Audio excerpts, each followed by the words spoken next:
Well, it's the last day of the year 2020. What a year it's been, right? Well, we have every reason to be grateful in spite of everything that has happened. We have seen worse in this world, and we have been through quite a lot.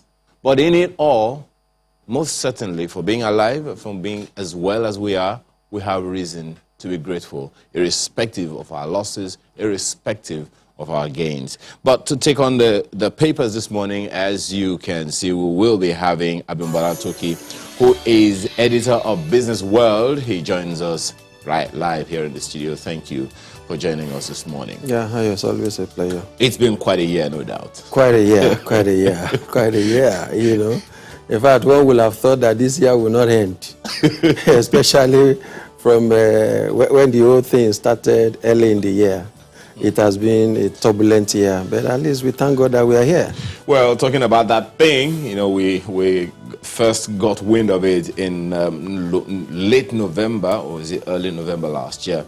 And here we are. But this is what the first newspaper we're looking at says. The Vanguard newspaper opens in a rather scary note, if I dare say. Pandemic worse than COVID-19 coming. That's according to the World Health Organization. Well, just as you said, we thought the year was not going to end. Well, from what we can see now, the WHO is saying the pandemics are not done with us. Well, it's even good that these revelations are coming well ahead of time. So it gives all stakeholders to tighten their belt and, put on measures that we combat whatever pandemic that we are still expecting. You know, the COVID-19 thing has been a lesson to everyone, and anyone that is still coming now should not be something that should take everybody unaware. So now that this is out, okay, measures should be taken by stakeholders, the WHO Health Organization, and all other stakeholders to ensure that the world is actually prepared for any pandemic that we want to surface again. Yeah. Well, the first of its scope, the last of its scope happened like 100 years ago. And it doesn't look, from what the World Health Organization is saying now, it doesn't look like this is going to take up to 100 years. No, definitely. Everything is moving at a faster pace than before. Look at even technology-wise, the rate that technology is advancing on a daily basis, it has affected almost everything. And so we need to prepare ourselves. We need to get ready for the worst. So, and the earlier we begin to prepare for all this, I think the better for all of us.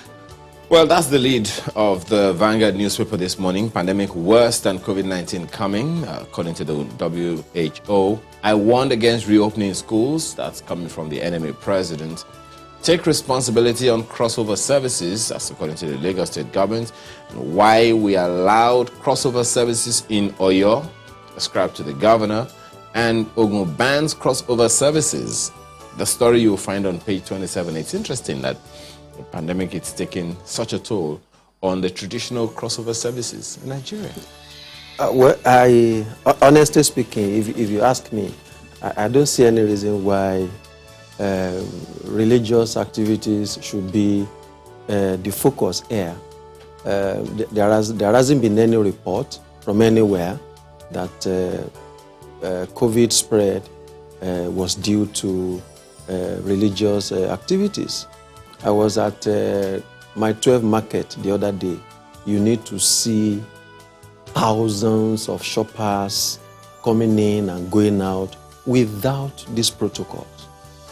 So these are the places to actually focus on, not religious activity. People gather for just 2-3 hours to pray. And by the way, prayer is also part of what is sustaining us in this country. So the unnecessary focus on all these... Well, maybe the focus is not on the fact that it is a religious gathering, but the fact that it's a gathering of people. And most of the time, people do not, as you said, observe these protocols, and once they cross the threshold into the facility, they put off the masks. No, the crossover service you are talking about is about the church and the mosques. That is actually, and for how many hours?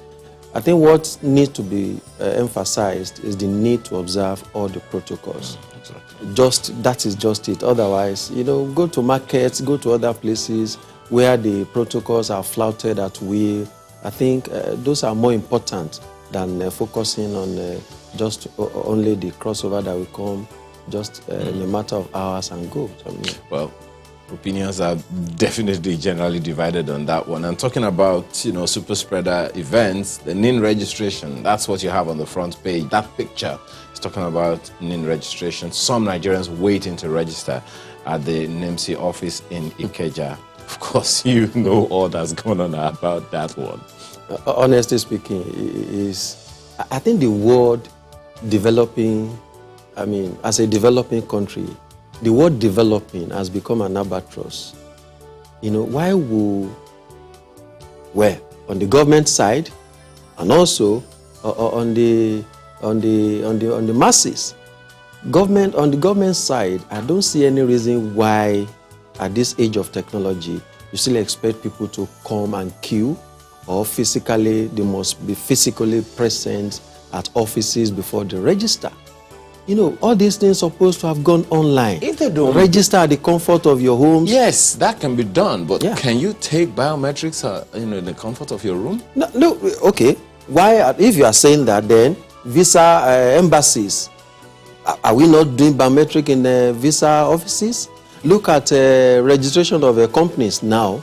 I just registered a company for a relative of mine. I did everything in the comfort of my office, and even the certificate was sent to me by courier. But the thing, it's the biometric end that I'm considering. Yeah, now. Even the biometric, there's a way that this thing can be done without necessarily causing all these you're in the technology space, and that is on the government side. On the masses side, Nigerians like to wait for the last minute before they respond. These things have been, the announcement was made first in February this year. That means you have to link your phone with your number and all that. Why would Nigerians wait for the last minute before they do these things? Well, you said it was announced in February. Yes. Don't forget how many months people were locked down. So some other things took people's attention. Well, you are right, but that is, of course, government also will have taken that into consideration before giving the deadline for all these kind of things. But you also need to blame some people who have waited for this long. I registered my own in 2017 in Mexico. That is 3 years. 3 years, 2017, that's 3 years ago. So I don't think... you registered for NIN in Mexico? Yes, there was an international conference I attended in Mexico, and NIMC was there too. Oh, really? And they brought all their gadgets, and I registered there. So easy and... So you're saying it's perhaps better to register for NIN outside Nigeria. When the Nigerian News Direct comes next, and COVID-19 also takes the front page. Confusion, a States Council crossover service imposed fine against defaulters as Makinde approves crossover night under strict COVID-19 protocol. The story is on page 2. We have already talked extensively about that one. So many other stories you can pick on the front page of the Nigerian News Direct this morning. But this one catches my attention. It's on the lower part of the page. Nigeria's top 25 economy ranking reflects success of Buharinomics, as ascribed to the BMO. Find that story on page 4. So, I also found that quite interesting, and it's also very, very encouraging. I listened to one analysis yesterday. It is not that the government of the day is so bad in its entirety. It's not that they are not doing anything. It's just that the pace at which some of these things are being done are too slow. Otherwise, we will have been reaping the benefit of democracy even before now. You know, it's quite interesting that this report is coming out. But what is more important is for the government to be able to sustain all the economic activities that it has introduced in the last few months. Look at the last few weeks, at least. So the prices of staple food, they are getting stabilized. So if this can continue into the new year, I think we have reason to smile. The challenge, Mr. Toki, is not that the figures are not good for the optics. It's the experience, all right? Well, on the one hand, IMF is saying something, you know, a little negative. The other side, you're hearing something positive about our rankings and everything. But then, how do these things, these praises, if I can use that word, how do they reflect on the people? I think that's what's important right here, because if the figures are not speaking to the realities, there's a challenge. But I think government is also doing a bit in that regard. Look at the stimulus package. I think it is a very good development. It's quite innovative. I know of some people who have gotten this stimulus. They have started small businesses, stimulating the economy, you know, and so on and so forth. So if all these innovations can be kept going into the new year, more people will be gainfully employed, you know, and the economy will be stimulated. You understand what I'm saying? Yeah. So when we are talking of impacting on the masses, these are some of the things we are talking about. You know, the stimulus package has reached so many Nigerians. I know some of them that have started their small businesses by the side, employing one or two people. You know, if this thing can be sustained into the new year, it will stimulate the general economic activities in Nigeria. Or perhaps that was the plan as far as the national, you know, the ESP, Economic Sustainability Plan of the federal government is concerned. The Guardian newspaper is next this morning, and it's also focusing on the economy, and this is how it leads. Buhari's oil ministry reels under corruption allegation. That's what you have on the lead, in the lead story of the Guardian newspaper. The lead headline: the stakeholders demand action on Senate probes. NNPC sends 106 million, beg your pardon. NNPC spends 106 million naira on biro, paper, and ink.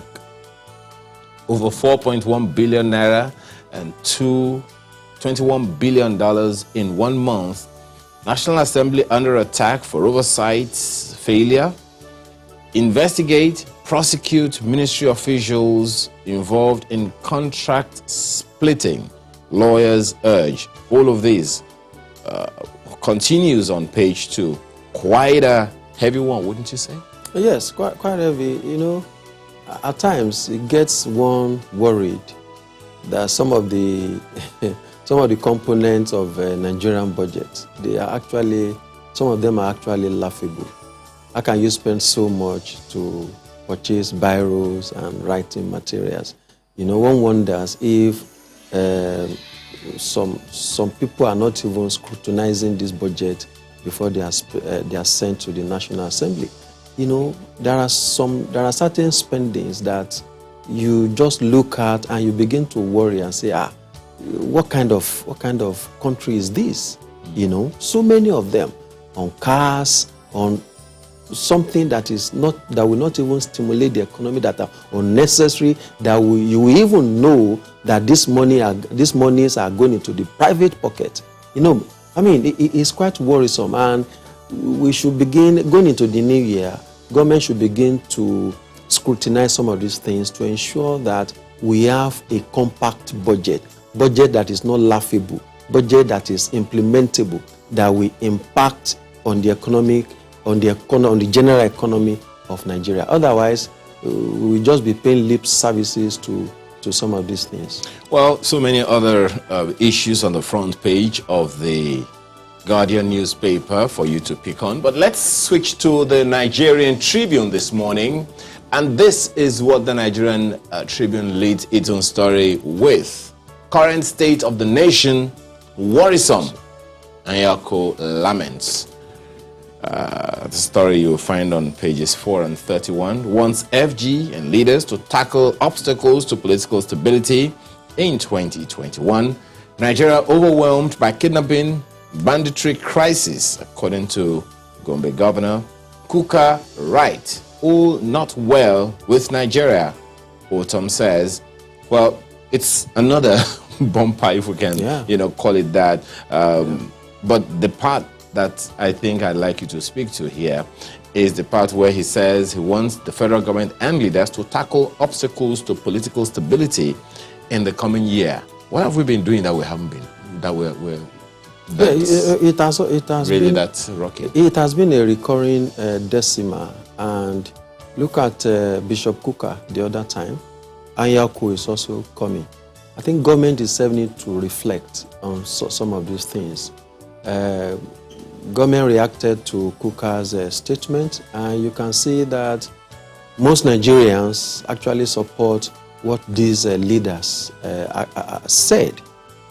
Apart from the sycophants within the government that are defending what is not defendable, you can see that most Nigerians actually support what these leaders are saying. And if you look at it, insecurity, there's no way you can achieve any economic progress when there's insecurity and political instability everywhere. I mean, these are the things that doesn't go well, even for the leaders.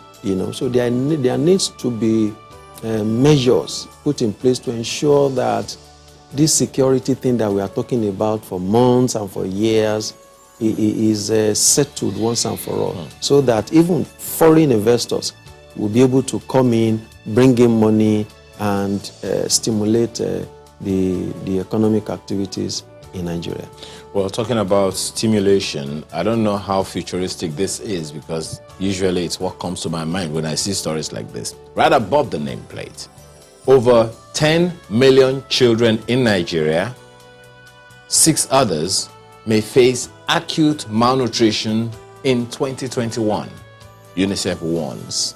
So we're not unaware that this is going to happen. So how we take this on, that's another matter entirely. Of course, there are parastatals and agencies that are also responsible for some of these activities. I think what government also needs to be looking at going forward into the new year is to be able to be giving targets to organizations, parastatals, and political leaders. When they have targets, when they are, okay, within this period and this period, this is what they expect you to achieve. Look at the report from the UNICEF.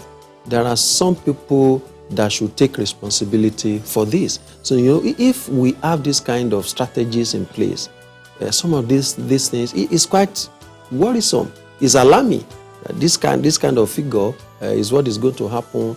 And now that this report is coming out, I think there should be proactive measures to tackle it, because these are the future of Nigeria. 10 million children, that's a very huge number. So government should be proactive enough to tackle this kind of menace to ensure that it is nipped in the bud as fast as possible. And that is, beside the point that Nigeria still has more than 100 million people living in extreme poverty. Extreme poverty. Of course, Nigeria is touted as the worst poverty nations. Well, so many in the world. So many other issues to pick from there. This one, you referenced it the other time. Terrorism, 299 killed in 6 years. Chibok community cries out. That story is on page 6 of the paper this morning. Well, we just have to find a way to value life. Right? Honestly speaking, let's hope for the best in 2021. Well, it seems that Daily Trust decided to summarize 2020. 2020, Nigeria in 12 months. Well, you will have to pick up the paper to check the details. And so he lists a few of the stories that that made up the year 2020, if one can say that. A few pictures here on the front page. COVID-19 definitely played a major part. You know. Why Senate under me rejected Magu, other Buhari's nominees. That's coming from former President of the Senate, Saraki. That's right there on the front page as well. So many other issues to take on. But if you are saying, if you are to say, this is one issue that takes the cake for me in 2020, in the year 2020, how will it be? A case, of course, when you talk about 2020, which many Nigerians will want to forget as soon as we are in January 1st. As if that is possible. Of course, we have to put that behind us and forge ahead. It is definitely, you don't, anyway, if you wake any Nigerian up, COVID-19 is a case in point. Apart from that, EndSARS project, protest, these are some of the high points that defined 2020. The Leadership newspaper is also on the bill. And what is the interest of the Leadership newspaper? Crossover night. FG reads riot act to violators of COVID-19 protocols. The story is on page 4. Security operatives to enforce 12 a.m. to 4 a.m. curfew. People didn't even know that curfew was still on. It was still on. And, because it was far into the night. Between 12 and 4, you expect people to be on their beds. Yeah. So people can easily forget. If it were to be earlier in the night, maybe like 8, 7, or 9, maybe it will have been more pronounced. But 12, everybody is expected at home for 12 o'clock. Okay. So churches insist on physical gathering, or your lifts curfew. Is crossover night. NIMR begins probe of fake COVID-19 results. That also, was noised by the Lagos State government yesterday. NMA warns against reopening of schools. No core member abandoned at isolation center. That's ascribed to the NYSC, and a few other stories you'll find on the front page of the Leadership newspaper this morning. And if you switch to the Blueprint newspaper, it is also having something on of interest to you. Chibok community to Buhari. We want presidential action on 112 schoolgirls now. Now, that definitely will catch anyone's attention, given that when it happened in Dapchi, all were returned in at once altogether. Happened in Kankara, all were returned at once. And because the president had promised that he was going to ensure the return of the girls home, and here we are, how many years after? And we're still looking for them. So what do you make of this demand? The demand is in the right direction. I imagine the kind of trauma that the families of these children will have gone through going to 4 years now, 4 or 5 years, so we don't even know if they still exist. These are some of the information that government need. Of course, maybe there are some intelligence that we are not privy to here, but I hope it is still possible to recover these children, and I think the government should not stop all efforts to ensure that these children are brought to their parents. Well, there is a countdown that never stopped on the front page of the Daily Trust newspaper. 2,444 days since Chibok schoolgirls were abducted. Definitely something of concern. Well, that story, you'll find the rest of it on page 6 of the Blueprint newspaper this morning. A quick look at the Daily Independent. Afenifere, Ohaneze, ACF, Middle Belt Forum, PANDEF join forces. And this is talking about 2023 presidency. Is it a little too early in the day, or is it just politics as usual? Nothing is too early in politics. Oh, wow. Even 2027, some people are already planning. So maybe we are talking of 2023. When you talk about politics, nothing is too early. Those who are not preparing for 2023, they are preparing for 2027, We always see this. This is not anything surprising to some of us again. Well, we have to thank you very much for your time this morning. Abimbola Toki is editor, Business World. Thank you very much for your time. We truly appreciate it. My pleasure. Well, Sunrise Daily continues in a moment. Just stay with us. Well, this is the last day of the year, I dare say again, but it doesn't stop any action from going on all over the place. What kind of year has it been in the light of the promises the federal government in particular made when they were asking for us to give them the job of running the country? Well, this is where we are, and we'd like to take a look at the state of the polity. And two gentlemen join us this morning. Richard Nenga is the board member representing North Central on the board of the Universal Basic Education Commission. He's an APC chieftain and former National Organizing Secretary of the CPC. He joins us from Benue State. Thank you very, very much for joining us this morning. You're welcome. Yes, and we also have Chukwudumebi Nwokobia, who is convener Country First Movement. Thank you so much for my profound pleasure to be here. All right, so let's begin with you here with us in the studio. If we look at the state of the polity, especially in the light of the promises of the federal government, the government at the center, to fight corruption, to improve the economy, and to, I forgot the third one right now. What would you say has been what would you call the scorecard of the government this year? First, let me help you with the third one. To fight corruption, to improve national security, and job creation, if you like. Interestingly, I'm here with all sense of respect and commitment to nation, with tears in my eyes. Tears in my eyes because all we have are platitudes, promises, blame games,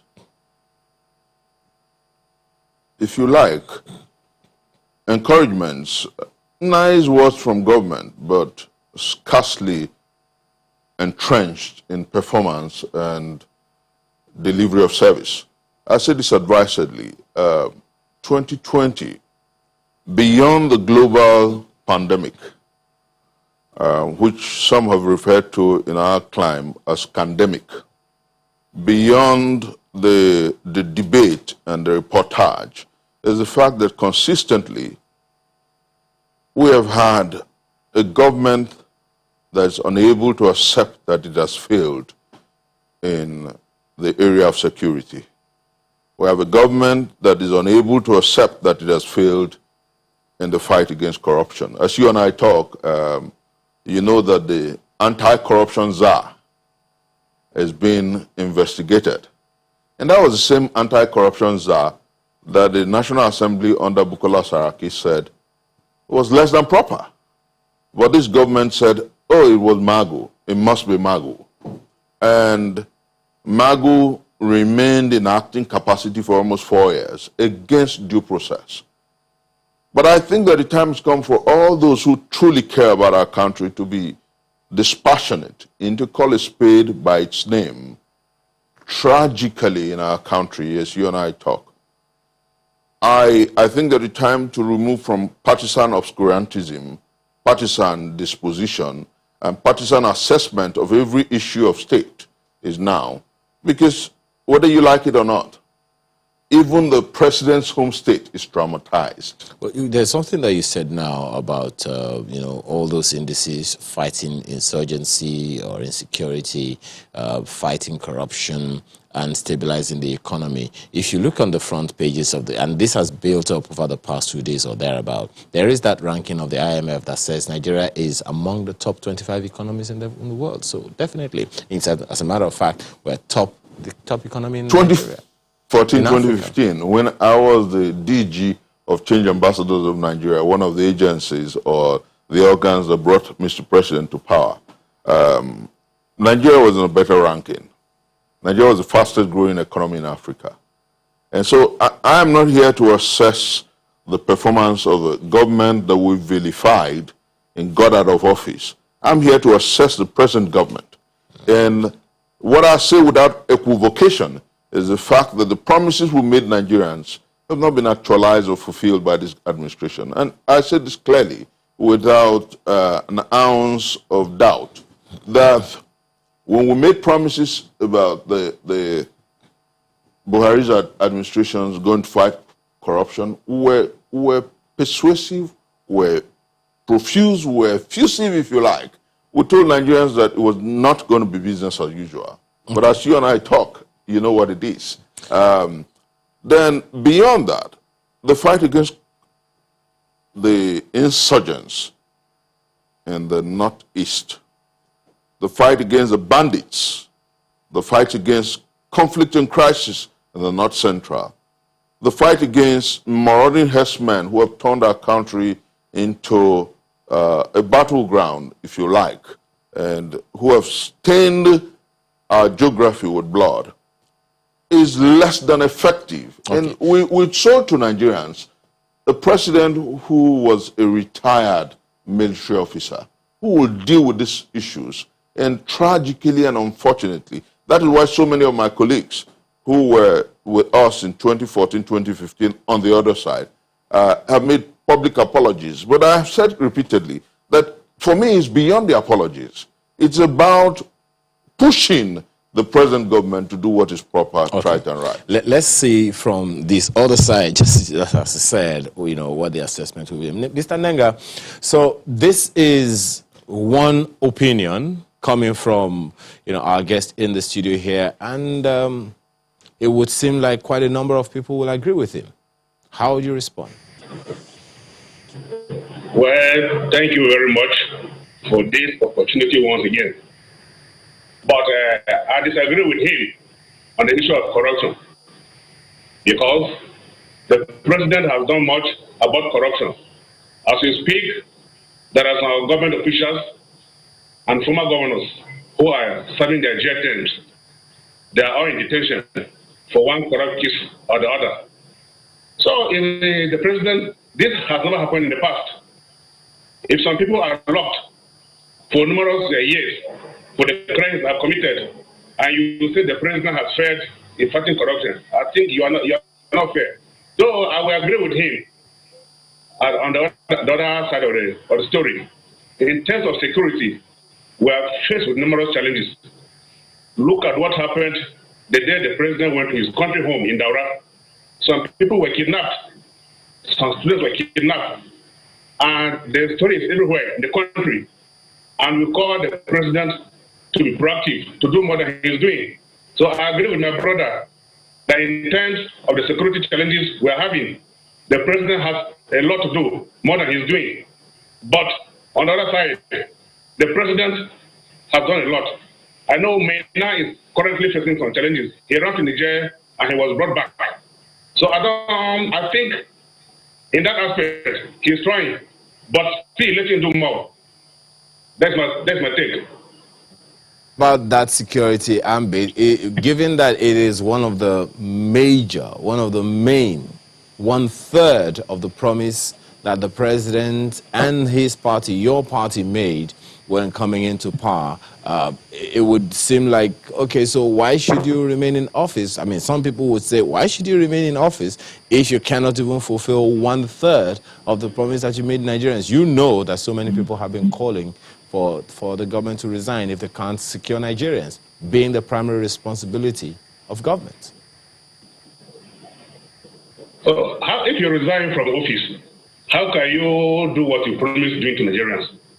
You told Nigerians that if you come, you fight corruption, you end the security challenges we're having in the country.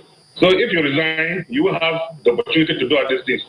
So I don't buy the idea of calling on the president to resign because he has not done what he promised. We have the National Assembly that are responsible for calling the president to order. I think if the president has gone wrong, if has broken his electoral promises, there are many ways we can go about it. But calling on him to resign, I think it's not the best. But actually, many things are not going well. I must admit that. And it is the duty of the president, as the chief security officer of the federation, to come in, as my brother rightly said. But I think resignation is not the solution to that. What makes you feel that if you resign, the next person will do what he has been able to do? I think it's just for us to keep on pressurizing, letting him do what he's supposed to do, that it is not being done. Don't you think, Mr. Mnenga, that some would say that it is an indictment of the president that while he is in the same state, less than 3 hours drive from where he was at the time, an abduction took place of more than 300 young Nigerians? Some would say, from an intelligence perspective, they ought to be aware and they ought to have staved off that possibility in the first place. Some would say it's an indictment on the president himself and his government. What would you say to them? It is. That is what we are saying, that he should be proactive to solve the challenges. You see, on the issue of corruption, he did well and I commended him. But it's an indictment. That is why we are saying that he should do everything possible. Because I know when we were campaigning in 2003, 2007, 2011, 2015, and 19, all he was promising Nigerians was to resolve the security challenges we are faced. So that is why we are saying he should do more than he's doing so that it will be brought to an end. And I still repeat that resignation is not the solution. We are Nigerians. All the people who are doing these things are Nigerians. Let him broaden the scope. Let him do whatever is possible to bring this to an end. I think that's the best way to go about it. Then you also know, Mr. Mnenga, that to fight the business of security is the business of everyone, as they say, but then the over-centralization of all security apparatus, especially the military and the police, virtually all of the security apparatus under the federal government is quite something. Wouldn't you, one would have expected that because the government wants to fight insecurity, and the federal government cannot do it alone, the laws could have been arranged or adjusted in a way to bring in all other stakeholders, especially the state governments. That is why I say that he should broaden the scope. If I say he should broaden the scope, that means he should adapt all these things you have said. He should carry all the stakeholders around. In this country, we have DPOs in all the local governments. The security and civil defense, they have offices, the DSS, they have offices in all the local governments of the federation. So I think if we're serious about this thing, let the president broaden his scope. Let everybody come on board. Let everybody be involved so as to find a lasting solution to this. We are Nigerians. Let the president, what has been doing that has not been working, let's use a new approach so that this thing will be brought to an end. Well, Mr. Okobia, we pretty much scold the federal government, if I can use that word most of the time when we talk about insecurity. But then there are other federating units. There are the local governments, there are the state governments, but talking about the state governors who themselves have a stake. The same constitution gives them the responsibility of ensuring that they secure the people who live within their domains. One would ask the question again as well, what are they doing? No, I have a prick on my conscience when people talk about the federating units. We have a unipolar security structure. We have a monstrous and meddlesome center where the IG of police can say, to hell with the governor of Lagos State, where the IG of police can say, I don't want to listen to the governor of my home state of Delta or Kowa, where the IG of police can say, I don't want to talk with Nwike, the governor of River State, where he can say that I don't want to talk to the governor of Niger State, Sani Bello. And that's what we have. That is why repeatedly we have said that the party in power should live true to what it said on paper. In 2014, 2015, we told the Nigerian people that we're going to restructure the Nigerian enterprise, that we're going to ensure true fiscal federalism, that we're going to devolve power and have state police. And interestingly, the Vice President of the Federal Republic, Professor Yemi Osinbajo, has said that much, that it's time that we have to do an overhaul of the Nigerian enterprise such that we'll have state police to ensure that we have effective security architecture, if you like, a policing network that will do well for our country. But let me say this, that importantly, too many people in the ruling party, and that's why I'm impressed with my brother on the other side, who has consistently said that he will not praise the government on national security. He will not call a spade by another name. That this government must live true to what is said on paper, that is going to protect the Nigerian people. And don't forget that the Constitution says that the primary responsibility of government is the protection of lives and property. And that government doesn't talk only about the federal government. No, what we have is a constitution that makes the federal government a leviathan. What we have is a constitution that makes the federal government a behemoth. What we have is a constitution that makes the federal government almighty. And you don't blame the constituent tiers or units of government. That's the local government and the state government. You don't blame them. But they have a responsibility as well. The state governor cannot give an instruction. Let's correct this impression. But the state governor cannot give an instruction to the commissioner of police. But the state governor is a member of the National Security Council. He's a member of the Council and they of State. Also supposed He's a member of the Council of State. But if you're a nominal member, you can't give proactive and you can't give direct instructions to the IG or to the Commissioner of Police in your domain. Let's stop calling a spade by another name. I think that the time has come for us to join what? I listened to your paper review, your newspaper review, where some of the national agencies, some of the groupings, you have the RLY, you have the PANDEF and several other groups, are saying that the time has come for us to remodel the Nigerian enterprise. The way to go is simply this. If we truly care about our country, we must call our dear president, who by every essence, and that's why I have a certain wonderment. He was with us in PRONACO. I don't know whether you remember what PRONACO stood for, the Pro-National Conference Organizations. He was with us. And he did sing a common song with us. We talked about the need to remodel the Nigerian enterprise to make this dysfunctional enterprise effective, effectual, and efficient. Tragically, now that our dear president is in power, he has left that preachment unattended. And that's my pain.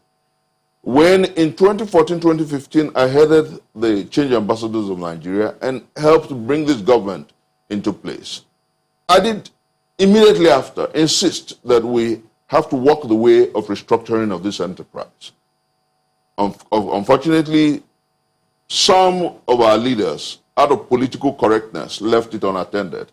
In 2017, I left the party. And so many people said it was because he didn't get an appointment. But it is about our nation. I care about my children. I care about your children. I care about posterity. And I think that the time has come for us to think about, just like the question you asked my brother on the other side, 3 hours into our dear president arriving in his home state of Katsina, the Kankara abduction happened. No fear, no worries, no wonderment. Oh, come on.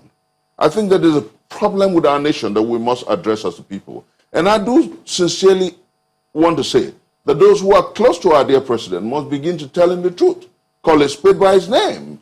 You made a promise to the Nigerian people that you will protect the Nigerian enterprise, that you will defend lives and properties. Sir, we haven't done well enough. Okay. And the time for us to heed the admonition of the National Assembly, which is simply saying, if your service chiefs are not doing right, ask them to go. Well, don't forget. No, please let me chisel this home. Don't forget that in Chile, in a period of about 5 weeks, almost 5 heads of state resigned because the primacy of protection of life and property, the dignity of the nation, and the authority of state should take preeminence over personal interest. I think that the time has come for us to ask our dear president to leave Nigeria with a legacy.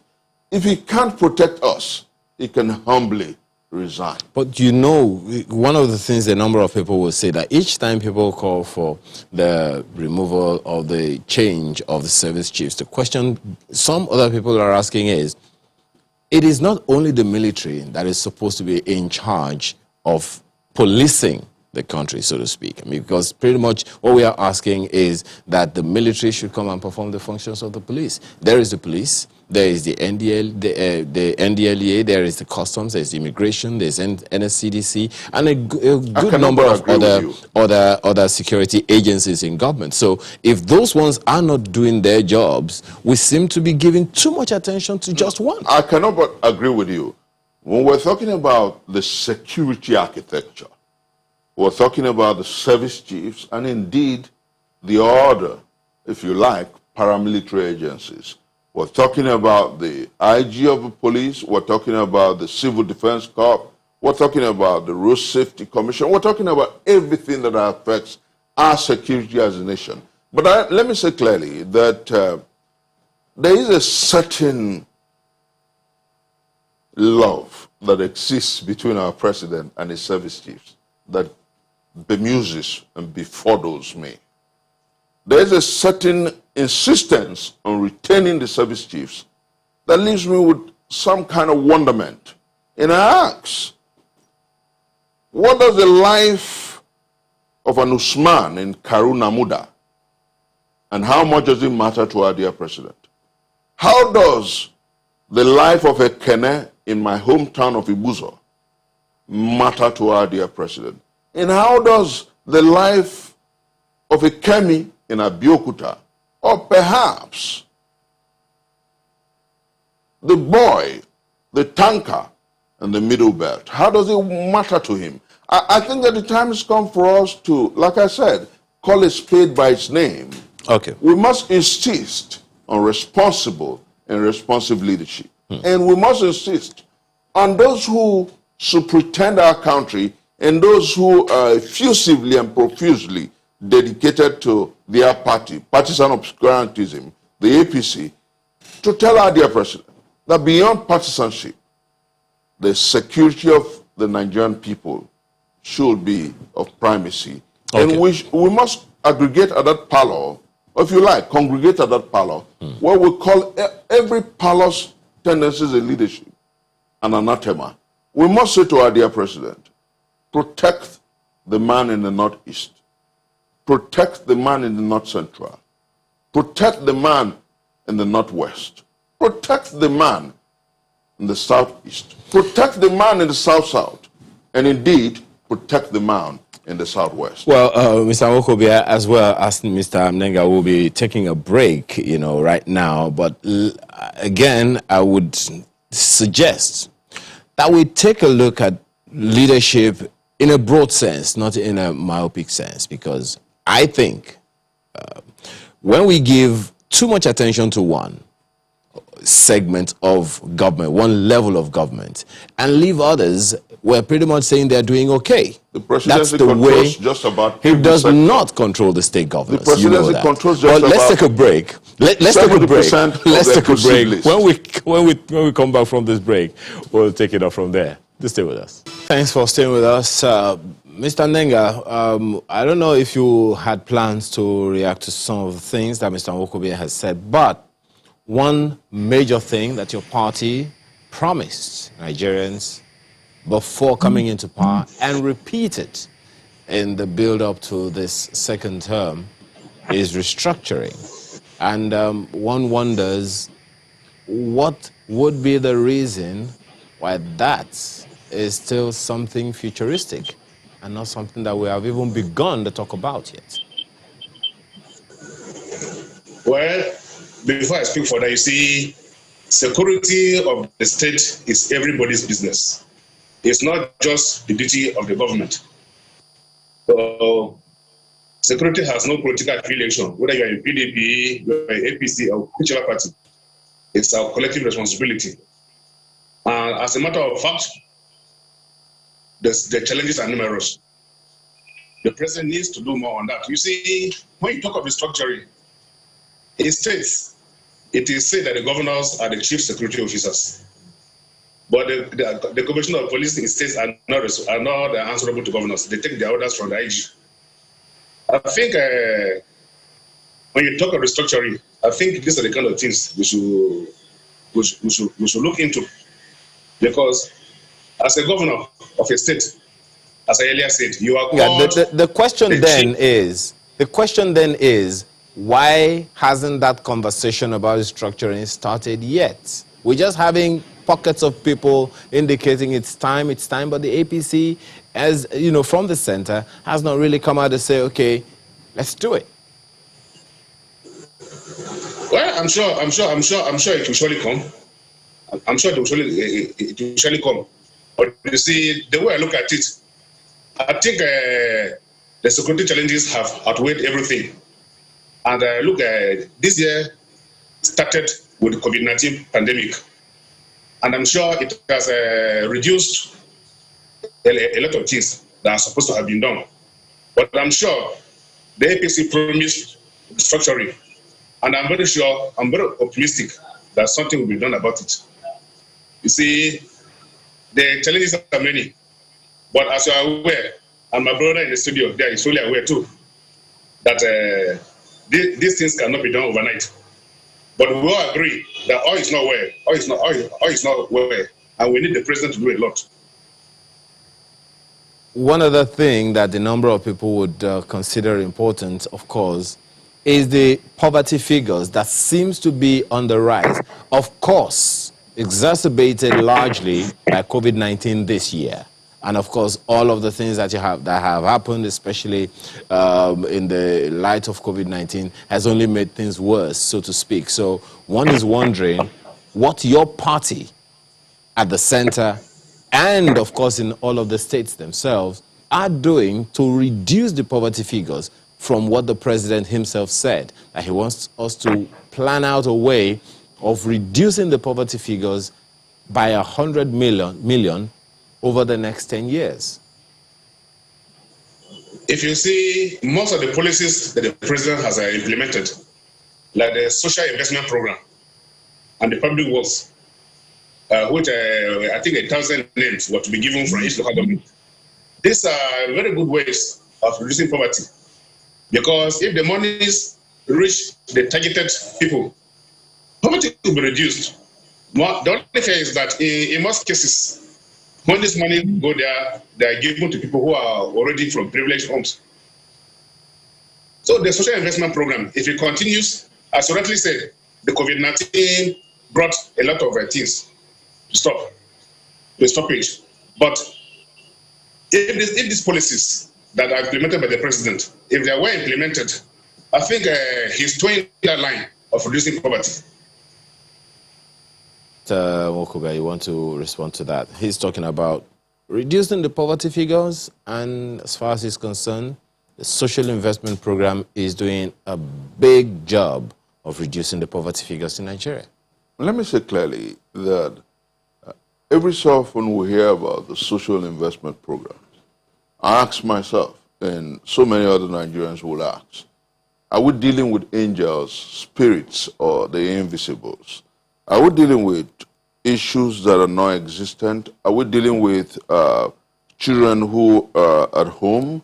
Because we did see at the beginning of the attention and the federal government relief or respite, if you like, to the COVID situation.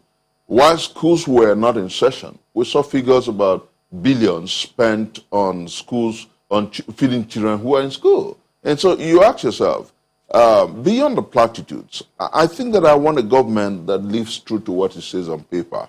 I said clearly without equivocation that I was one of those who believed that what we have today will make lives better than what we had in 2014, 2015.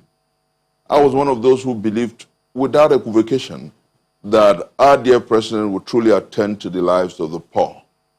I was one of those who believed without equivocation that our dear president truly cares about the poor.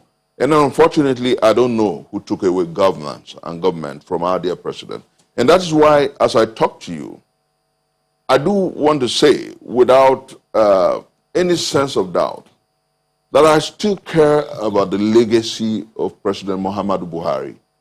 And that is why I would say, if I were his son, I will ask him, Papa, you have done so well. You've done your best. If things aren't working, if you aren't ensuring that there is security in the Northeast, if you haven't decimated the Boko Haram, if you haven't improved the economy and created jobs, Baba, resign and go back to Daura and keep what is left of your legacy. One of the added points to your legacy is the fact that when you get back home, Nigerians will say that because those who were with you in government did not cooperate, you decided to leave government. And so it becomes an example in our historicity of a president who resigned. I think that it is not too much to ask of our dear president. If he were my father, and I swear before God and man, I will ask him to go home. Because whether you like it or not, every day Nigerians are beginning to ask fundamental questions. You can't protect the Nigerian people. The value of the naira against the dollar and against the pound and the euro is gone crazy. As you and I talk, the economy is gone kaput. As you and I talk, your effort at ensuring that you grow the economy through closing the borders, it hasn't yielded results. So everything seems to have been sabotaged by those within you, within your government. So if it isn't working, go home. I think that it is not too much to ask of our dear president. I would want my father, if I were the son of the president, to go back to Daura with some legacy. But consistently, whether you like it or not, those who sing his praise in the APC, consistently, whether you like it or not, partisan of creantists are bent on messing up the figures and telling us that things are working when visibly before us they are not. I said clearly, and that was what I said a few minutes ago, that in 2014, 2015, the figures were better. And when I look at the fact that I profusely and effusively worked against the Jonathan presidency, believing that the Buhari presidency would be better, I look back and I ask myself, why did you do all that? Are you saying that this government, that the previous government was better for Nigerians? Economically, how much did you buy a bag of rice? How much is a liter of fuel? What are the global imperatives? And when you talk about the failure of global economies, what it naturally does is it brings respite to the people, to the poor. And if you like, the poorest of the poor, like government will say. But unfortunately, even the poorest of the poor are left in penury. And those but you know that the NSE, Nigeria Stock Exchange, has been ranked world's best performing stock markets. Who are those in the stock exchange? Who are those in the stock market? Let's call it. It's the economy. You're talking about those who are in the middle ladder, in the middle scale, the few in the middle scale of the economy and the rich. We're talking about a system that affects the poorest of the poor. We're talking about a system that grows from bottom up. We're talking about a system that takes into mind what affects the poor in the society. And I say without equivocation, there are statistics that says, oh, this part of governance is good. This part of governance is good. But fundamentally, your security and my security is of primacy. Fundamentally, how the economy affects the poorest of the poor is of primacy. Fundamentally, how the system grows in terms of your brother and my brother who were at home for about 10 months on account of ASU strike, whereas the government paid about 100 billion, allegedly, to Mietiala, but could not pay 70 billion to ASU. It's a gamut of contradictions that we must address as a people. I think that the time has come for us to ask our dear president, if you can't contend with the realities of leadership as it obtains today, go home. Well, Mr. Nenga, you want to respond to that very quickly? Yes. You see, I don't agree with Nigerians calling on the president to resign. These are political. You can't say the president should resign because he has not done this, he has not done that. These are political statements. I don't believe in that. It's agreed. We are aware that things are not working well. Things are not working well. It is our responsibility to tell the president the truth. whether you're in APC, you're in PDP, or you're whichever party. And that is what we're doing. We're telling him that the security challenges in this country are too many that he should do something about it. So I don't think telling the president to resign and go back to Dara will solve the problem. Mr. Nenga, you know, if you recruited someone, I mean, this is just talking hypothetically. If you recruited someone and the person is not performing the job for which you recruited the person, you have the option of saying that the person should improve or go. And a number of people have been saying, look, just what you're saying, that a lot needs to be done. Even the president himself is saying a lot of things needs to be done. So if the person you employ to do a job is not doing the job as you expect to the person to do the job, what are your options? That is why a lot of Nigerians are saying that the service chiefs should be sacked, because their continued stay there is not helping matters. That's why many people are saying that. And I think time has come that I will also add my voice to that. If the sack of the service chiefs will bring a solution to that, then let's do it. Let's do it. But I still believe that telling the president to resign and go back to Dara will solve the problem. You say this is an APC government, and if the president resigns, the next person to him is still an APC person. So if people are political about it, if you think your party PDP is better, come and do it. If you resign, is the governor is going to hand it over to a PDP person? No. It is the APC that will continue. So I think time has come for Nigerians to come together and ask these things. Let's go.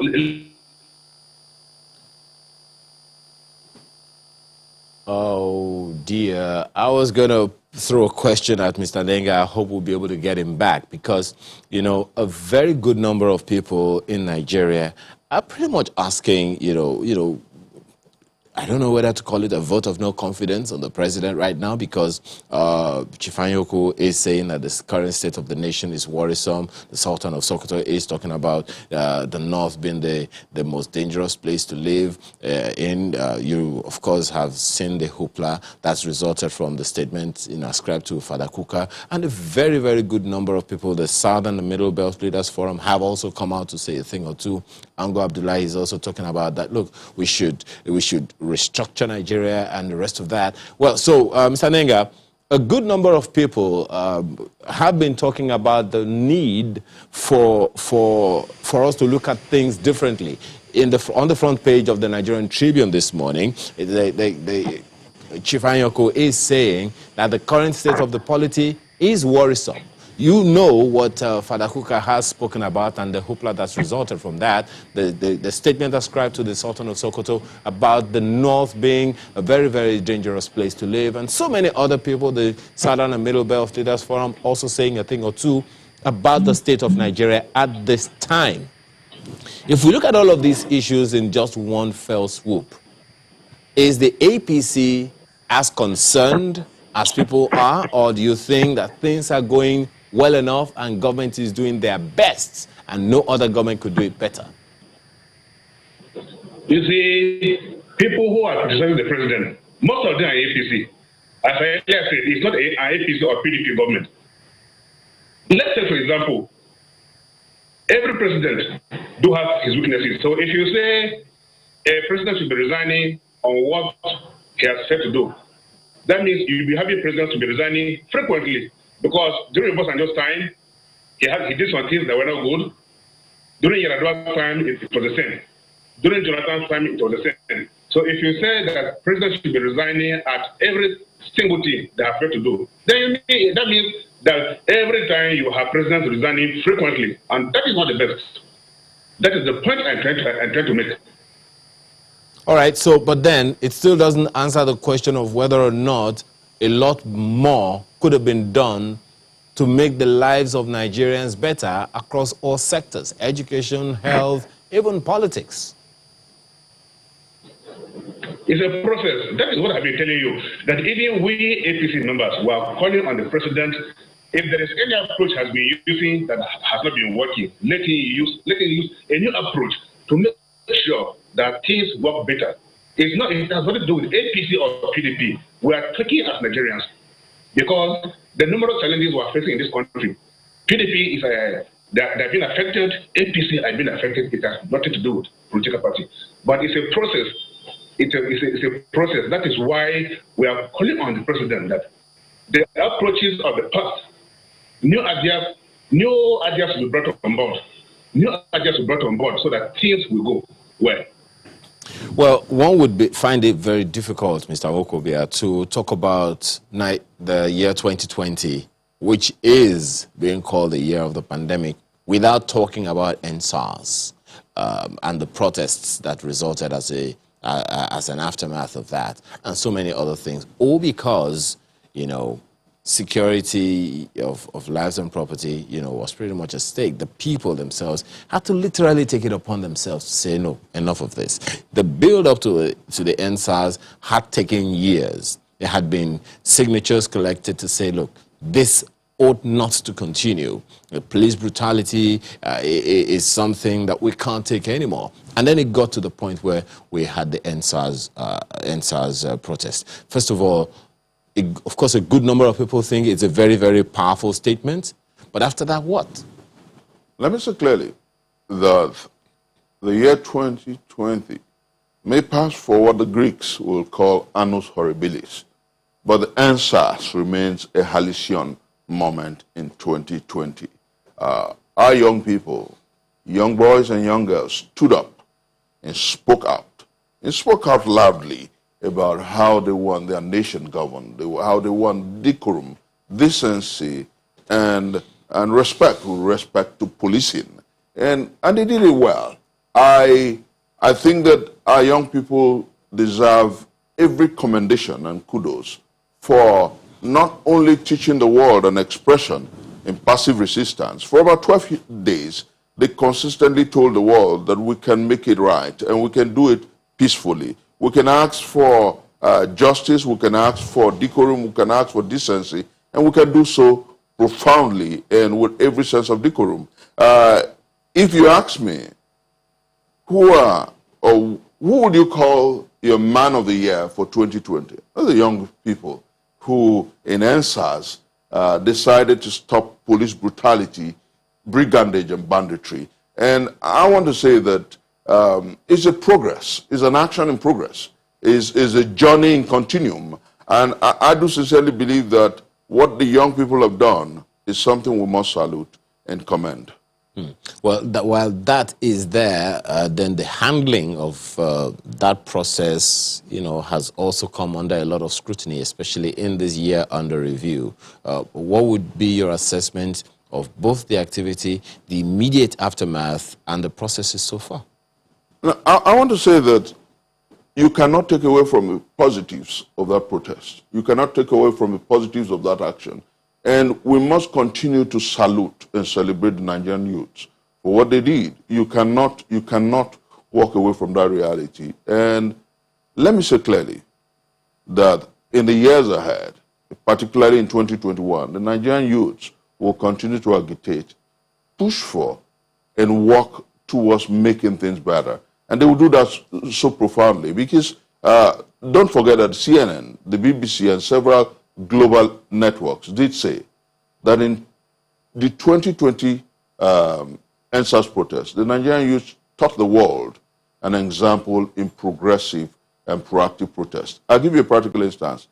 Have you forgotten that in the Black Lives Matter protest, in about 120 states in America, there was violence and banditry, there was brigandage and shoplifting. But for 12 days, the Nigerian youths led without doubts a peaceful protest until the 20th of the 10th day of October, when certain agents provoked conflict. I do not want to say agents of states, but certain agents provoked conflict. And when that provocation of conflict happened, there was banditry, brigandage, and that happened on the 13th day. I want to say that what the Nigerian people did, and the Nigerian youth precisely did in the EndSARS process, was to teach not only Africa, but the world a lesson in the beauty of peaceful protest. Okay. Well, and let me chisel this home, that those who tried immediately after to criminalize that protest have done nothing but colossal injustice to the Nigerian people. Well, Mr. Nenga, your take on that one as well would be, what would it be? You see, the EndSARS protest was a good one, but unfortunately some problems took it to a different dimension because a lot of public property were destroyed and many people lost their lives.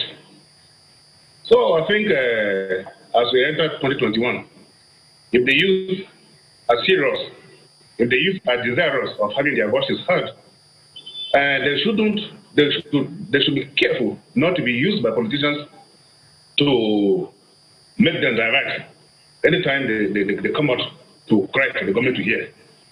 The moment they succumb to pressure from politicians to obtain the good intentions they have of crying to the federal government to be listened to, then the end will be defeated. As we approach 2021, the youth should be fully aware that they have a very big role to play, especially as 2023 approaches. Because you see, protesting against the federal government is a legitimate thing. It is even done in advanced countries where we are learning our democracy from. But the moment you start making it violent, it makes no sense. But what you have just said now, saying that 2023 is just in view, the question a good number of people are asking is, how friendly are the established political parties to bringing in, welcoming the younger ones to come into politics? Getting into the system for them is a lot of work. Is there a plan that you think, maybe the APC or the established political parties can come up with to say, let's encourage the younger ones to come into government and come up with their ideas? You see, that is, the youth have to come by themselves, get involved, participate, and be there. You can't sit that you should be called to come. Who are the majority in this country? The youth. Who are the ones that used to rig elections? The youth. Who are the ones that are being sent on errands to go and destroy, do all sort of saying that the youths are used to rig elections? Did he just say that the youths are used to rig elections? It's a fact. It's a fact that is it the elders or is it the elders that have been going to polling units to snatch ballot boxes and wrong? No. We have witnessed in so many places, in so many states, where elections have been rigged in the past. And who are those that have been? Oh dear. Well, anyway, just before we let it go, Mr. Wokobia, he's talking about bringing youth, that youth should find it easy to go into politics themselves. Where you stand, how easy is that? No, it's an idea whose time has come. From the efforts of the Nigerian youth in the Not Too Young to Run movement and the bill that came into law, to the fact that in the EndSARS process, the Nigerian people, the Nigerian youths have said that we can actually fix our country. We know what is wrong with our country and we can govern our country. I think that the time has come for the major political parties and the other parties to understand that the Nigerian youth is not the no-doer. The Nigerian youth is not the garrulous individual. The Nigerian youth is an opinionated individual who believes that his country can work and this country can be fixed. And for the good of the other parties, I think that the time to welcome the youths into the leadership structure of our political parties is now. I am confident that if the parties open the doors, I'm confident if that if the youths decide to involve and engage politically, that our journey away from poverty, disease, and despondency to promise shall have begun. I am confident that together with the Nigerian youth, who showed wonderful and profound promise in the EndSARS protests and in presenting issues fundamentally before the Nigerian space, that if we aggregate, if we work and congregate with the Nigerian youths, we can make this country better again. My advice as we talk, as the year 2020 closes, as that annus that is defined as horribilis goes away, as 2021 beckons, that the political operators and actors must understand that together with the young people, we can build a new nation. Well, I'll not let you go just yet on that young people ambit, because maybe you have some scopes, that you some bullet points, some leads, or some guides you want to give them to how they can get in safely and effectively. Do stay with us. Thanks for staying with us, Mr. Okobia. You know, we were talking about the youths and all of that, and one of the things that comes to mind is the build-up to the Fourth Republic. I remember that in the wake of the botched Third Republic, there was a lot of hoopla, just the same way, you know, the EndSARS thing started spontaneously, such that people were saying, no, we're not going to take this, we don't want this, and then before you know what is happening, of course, all of that, you know, unrest and dissatisfaction by, you know, people like you and so many other Nigerians, your generation, better way to put it, you know, ended up in what we have now.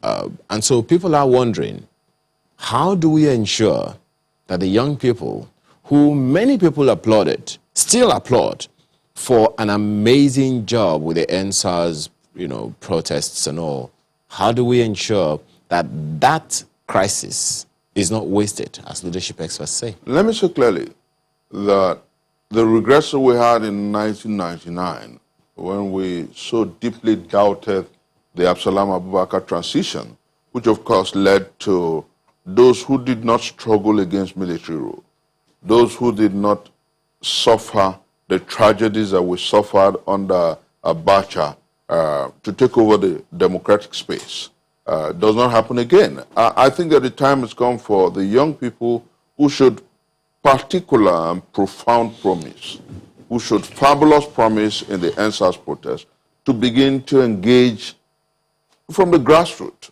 the state level and national level in politics. I know that sizably, the society fares badly if good men refuse to get involved in politics. If you truly believe that you can contribute to moving this country forward, go get involved at any level politically and begin to preach the message beyond the protest at Lekki, beyond the protest at Lausa and across the country. The time has come for us to take our destinies in our hands and chart a course for our dear country. And I believe profusely that the Nigerian youths can do that. It was that passion in 2011, when I was just about 40, that made me run for presidency. Until 2011, I was the youngest to have run for the office of president democratically. And what I told the Nigerian youth when I was running in 2011 was that we can move this country forward because we are the immediate victims of the failure of state. And 1,001 young people are out there, out of school, no jobs. They are out there traumatized and oppressed by leadership at different levels. And we're there complaining. I think that the time has come for us in what they did, taking from what they did in the EndSARS protest to angle, challenge, and work for political office. We must begin to say never ever again and challenge the old, not necessarily dismissing the old. Challenge the old for the soul of our nation. Okay. We can make this country great again. Well, Mr. Nega, one of the things a number of people worry about when it comes to politics in Nigeria, and you know, gratifying to know that both of you are in politics, is that they say politics is dirty. So, and that it's murky. If you don't have money, you can't go into politics and make significant impact. What would you tell them? That is what I was just saying in my mind. You see, the youth don't have money. Even these political parties don't make their policies in the way that they used to be favored. Let's say, for example, it is normally charged that anybody contesting for elective offices should pay huge sums of money, and most of these youth don't have that money. So these are ways of indirectly keeping them at the back. You know, the youth of this country are like a dog who goes to hunt, who goes to the bush to hunt for an animal, and when the animal is prepared, it's only the bones that are given to eat. So political parties should, in their own way, encourage the youth by reducing the charges for those who are intending to vie for elective offices. I will give myself an example. Like my brother rightly said, they used to come out and participate. They shouldn't wait to be invited. I give myself an example. At a very tender age, I was a member of Campaign for Democracy.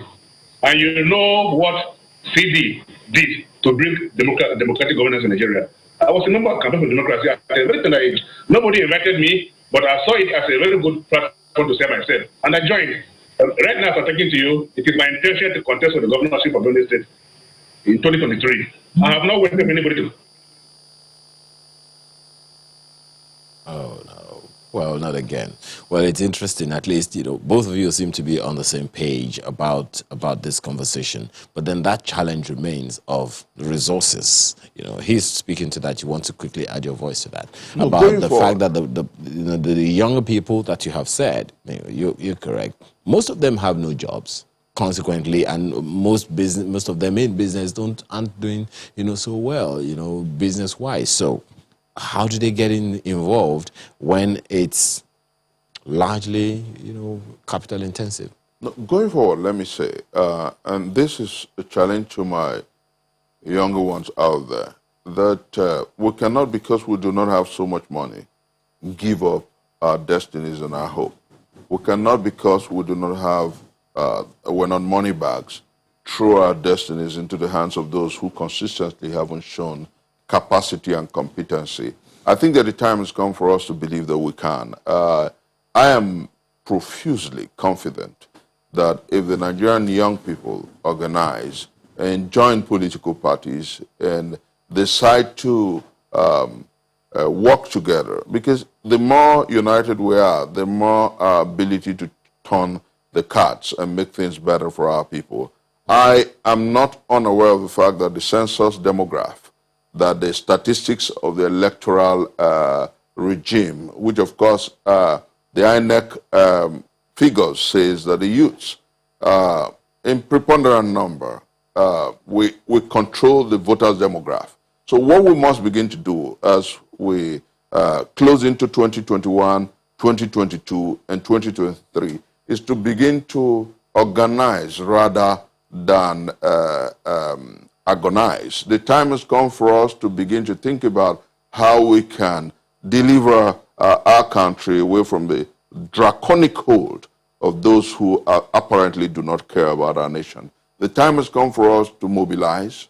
The time has come for us to campaign, agitate. And the time has come for us to take over the political parties. We can actually, and I'm confident that we can take over the ruling APC, we can take over the ruling PDP, we can take over the other parties because we have the number, we have the strength, we are vivacious, we are opinionated, we are deeply ideological. And I do sincerely believe that together we can redeem our country and take our country away from the jangling discord of poverty, disease, despondency, and deprivation to the amazing place of promise. We can, if we truly believe that we can work together and redeem our country from the clutches of poverty. Well, Mr. Nenga, one of the things a number of people will also ask along the same line is that of gender. The gender balance is still an issue, if you understand what I'm talking about. The percentage of women in government, especially the percentage of appointment of women at the federal level, in the ministries, departments, and agencies, it still leaves much to be desired. So a good question then would be, how far so far? I mean, one would have expected that because it's part of the promise to at least increase the numbers at the federal level, it'll give an indication to the states. How do you respond? Well, I also encourage it. It is all over the world. We have a female president in many countries of the world. So Nigeria should be an exception. I encourage the involvement of more women in government, just as practice in other parts of the world. There's nothing wrong about it. That's why in Nigeria, there is this popular statement that what a man can do, a woman can do better.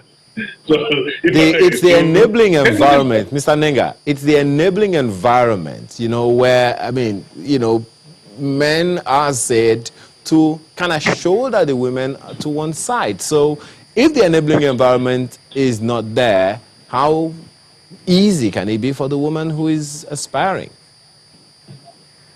But women have not been stopped from coming out. Maybe Sarah Jibril even came out to contest for presidency. Did anybody stop her? Nobody. So nobody has stopped any woman. If you are courageous enough, if you think you have the qualities, to come out for any elective office, go ahead. There is no law or there is no policy in Nigeria that has stopped women from coming out to contest. So okay. It's up to them. All right, Mr. Nenga. A number of people will tell you that what you have just said is easier said than done, but we have to thank you very much this morning for being a part of our conversation. Richard Nenga is a board member representing the North Central at the Universal Basic Education Commission. He's also a chieftain of the PDP, as well as Chukwudumebi Nwokobia, who is convener Country First Movement. Thank you, gentlemen, for being a part of our conversation this morning. Pleasure's mine. We're back in a moment. Just one more thing. Just stay with us. Well, there is no way we'll talk about anything in Nigeria this year without looking at football. And, oh, wow, what disruption also happened in that sector. But I won't be doing that at all. Amaju Pinnick is here. He is the president of the Nigeria Football Federation. Thank you so much for joining us this morning. Yeah, well, always a privilege coming to China. It's needless to say that we will not have a good enough time to deal with all of the issues this morning, but let's take on as much as we can. This year, 2020, if you're going to review Nigeria's football, clearly, COVID-19 played a role. Yeah, this year has not been, I mean, everybody knows that it's been a very, very horrible year. But what I believe is that God wants to show us that He's God. Nobody anticipated this.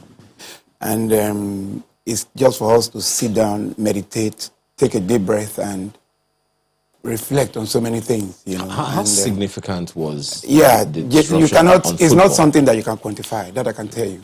It's quantifiable in terms of losses, in terms of the very extreme negative effects. Even now, it's still counting. But COVID is about life and living. So what do I mean by that? Life, of course, you get infected, you die. Living is about you need to live.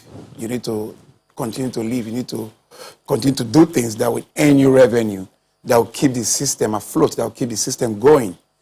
So to me, we decided to stay with the latter and say, okay, instead of being at home, starving to death, let us go out and take all the necessary precautions, pray to God Almighty for protection, do exactly what the NCDC asks us to do, and leave the rest to God, because the truth is, if you are home, if you are being starved or you are starving, there is a tendency for you to come out and say, okay, instead of me dying out, let me come out, so people should understand this. And of course, we were 100% in line with what the federal government is doing. For example, contact sports, you have to write to the government, yes, it's okay, and we got all the necessary and requisite approvals in doing all this. Well, one of the things that's kind of characterized the year for us in the sports, football especially, is the qualifiers, for a good number of events that we seem to have missed out on. What would you say are the reasons to? Yeah, I would say I'm happy the Super Eagles, even now, they ended the year 4th ranked in Africa, and we were not really satisfied with that. We wanted to top the group. And people, they don't know the reason why we played against Tunisia and Algeria. We wanted to beat them. But you see, the pandemic took a toll on us, on everything that we've done. Our players, inviting players, they have to go through their own club protocol before the national protocol. And most of our players are first-team players. They came in, flights, they are very irregular flights, there are very few flights, so a lot. But I don't like to give into excuses. I take responsibility as the president of the Nigerian Football Federation. Now, what happened at the moment, we are still topping our group, and our goal is to, in March, qualify for the Nations Cup, not waiting for the last game. And also topping our group next year, going to the World Cup final qualifiers. These are things that we cannot negotiate. So we have to do it because, you see, every Nigerian is a coach. Every Nigerian is so enthusiastic about the game of football. So we must keep them happy. If this is the only thing that makes them very happy, with the support of the government, of course, we have to do it.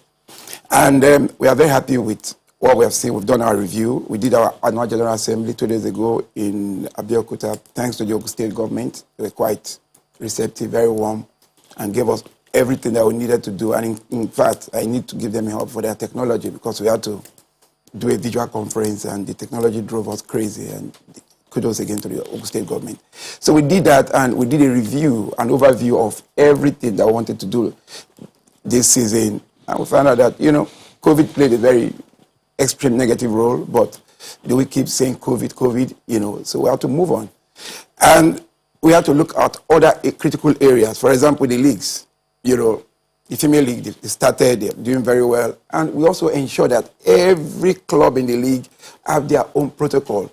And they work in hand with our NFF COVID protocol team in ensuring that before every game, tests are conducted. After games, tests are conducted. We look at it, We try to do exactly what they are doing in Europe at the moment. And so far, so good. And if you look at our league now, our elite league is excellent. Only yesterday, 36,000 people in UK alone subscribed to watching the league on their tabs, So people should understand that we did not just want to jump and start in a league. In the past, I will admit there were some mistakes. We didn't want to bring out any mistake or want to minimize any mistake. And that's why it took this long for the league to start. Now, what does it mean for Nigeria as a country? Is it just recreation, is it just entertainment, or is business? Now, we are growing the league to be an integral part of the economy, to make it be We'll get to that league part, and I'm actually quite excited about it because, we are rated third, in the world in terms of football, and all of that. But, let's talk about those teams and the impact we should have made or we should be looking forward to making in the years that are ahead. Coming down from 4-0 lead to 4-4 is definitely disheartening. Yeah, of course, you saw my reaction, and it was quite spontaneous, and I didn't want to hold back. The Super Eagles, we have a bond, a very special bond, and I talk to my players every day, and I make them understand that there are things that you cannot negotiate. Now, coming to that game, we did a review, the technical study group did their review, the technical department did their review, and we work hand in hand with the ministry, we submitted it to the ministry. There are some reports that you cannot divulge to the public, technical report, because technical reports are like security reports. Because if you divulge it, your opponent tomorrow will use it. Now, we've seen some of the things that affected those games. Now, what we're trying to do, what we can tell the public, let us look at the first 25 minutes of the game, 29 minutes that we scored those goals. I think those are some of the best moments in terms of football history in Nigeria. Challenge is, the challenge always has been not scoring. Listen, we scored 4 goals in 29 minutes. So what we are trying to, 29 minutes. So what we are trying to do is to replicate those 4 goals in the full time. What happened? Why can't we continue with those goals and in under 29 minutes score another 4 goals till the end of the game? Now, those are some of the defects that we've noticed in the technical report. And those are the areas we are working on. But sorry, I cannot divulge those information to you. But if you see our next game, it will be unfair for me to ask, but we're running out of time. But I need to ask you this. At some point, you wanted to be CAF president. And now you're talking about going into FIFA, Council. And you already are having, some support. What exactly is happening now?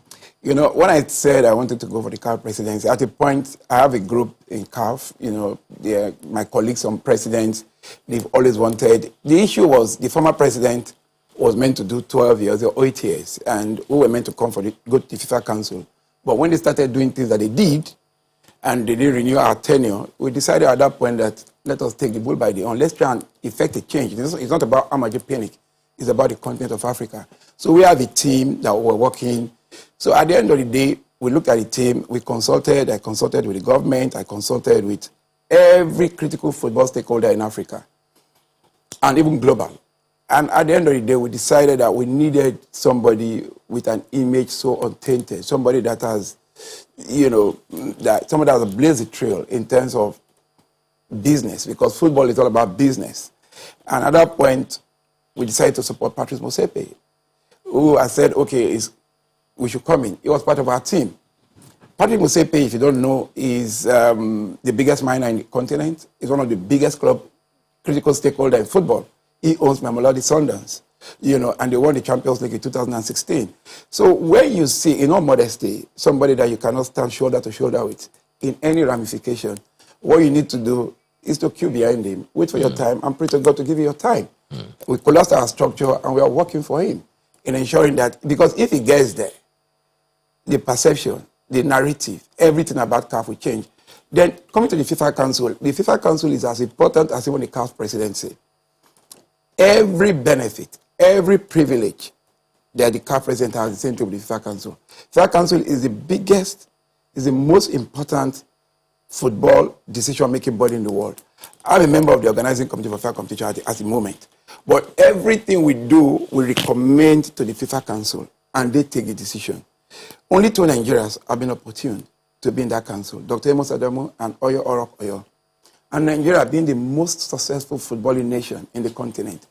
In all modesty, I just believe we should have a place in that council. So how will that benefit our football? Of course, being in the FIFA Council, when you're an integral part of the decision-making body, automatically that makes you a high-ranking member of CAF ESCO as well. Automatically, once you get into the FIFA Council, you're automatically a high-ranking, not a regular member of the CAF ESCO. So is a plus, it's a win-win situation. I just turned 50. There's if it's God's wish, in the near future, your dream can still be achieved. And that's the truth. Okay. Well, so again, we don't have all the time in the world, but maybe if you can, in 60 seconds, tell us about this NPFL TV thing that you were talking about. Yeah, NPFL TV is, it has come to stay, and we are very excited about it. We are projecting about almost 18 billion naira that we'll be making from it every year. Now it's like free, you can, our projection is about 1,500 naira. You can sit in the comfort of your home, on your phone, watch the NPFL, and we are very happy with the deal we have with the company, Restructuring, headed by former Manchester United ND. So we're not just dealing with regular people. And that's what I said. This is going to have a huge impact in the economy because we are looking at economy beyond oil, beyond other areas. Why can't we do what people do abroad, So we just want to appeal to Nigerians. Give us the support. Allow us. Our traducers, come and join us.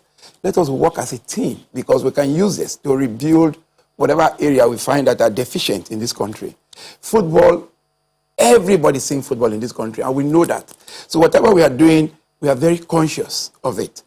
The reason why we haven't started the league, we would have started, I told the league management under Shehu Diko and the entire team, even the football committee under Shehu Kumi, I don't want us to make mistake. Even if you want to make mistake, it must be minimal. And that's why we are starting now. But trust me, Nigerians will see something radically. It's not, Mr. Pinnick, I have to, let you know this. It's not that, starting is never our problem. I mean, people who know football, who have relished Nigerian football, would look into the glory days of the 70s, the 80s, and almost stop at that.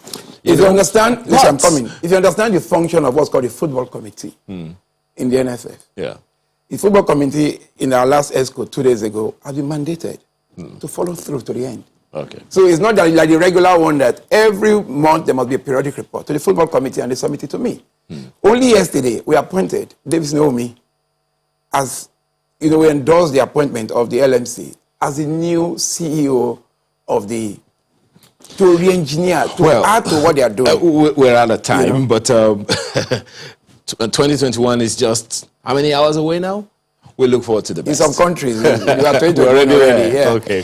Well, we have to thank you very much. I really want to congratulate you guys in channels. You guys have really redefined the narrative of media globally. Thank you. You are proud partners of Nigerian Football Federation. Thank you very much. We appreciate that. President of Nigeria Football Federation, Amaju Pinnick, thank you so much for your time. Thank you for having me. Well, that is Sunrise Daily for the year 2020. My name is Ayo Makide. Have a wonderful day and Happy New Year.